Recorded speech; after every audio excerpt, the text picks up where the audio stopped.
আধুনিক শিক্ষার এই বিদ্যাপীঠে দাঁড়িয়ে হাজারো তরুণ যখন সিক্ত নয়নে রাসূল প্রেমের শপথ নিচ্ছিল, তখন মনে হচ্ছিল এ শুধু কোনো অনুষ্ঠান নয়, এ এক আত্মিক জাগরণ। বাংলাদেশের ইতিহাসে এই প্রথম কোনো প্রাইভেট ইউনিভার্সিটির আঙিনায় রচিত হলো এক ভিন্ন ইতিহাস। ইটের দেয়াল আর আধুনিকতার মোড়কে মোড়ানো নর্থ সাউথ ইউনিভার্সিটির ক্যাম্পাস যেন হঠাৎই পরিণত হয়েছিল এক টুকরো মদিনায়। 5 থেকে 9 ডিসেম্বর পর্যন্ত 5 দিন, কিন্তু রেশ রয়ে যাবে অনন্তকাল। সেন্ট্রাল প্লাজা থেকে অডিটোরিয়াম সর্বত্রই ছিল আধ্যাত্মিকতার ছোঁয়া।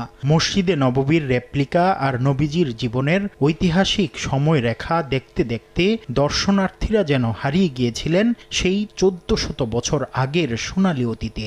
নতুন প্রজন্মের কাছে পবিত্র কোরআনের শিক্ষা আর মহানবী সাল্লাল্লাহু আলাইহি ওয়াসাল্লামের সিরাত তুলে ধরার এই আয়োজন ছিল সত্যি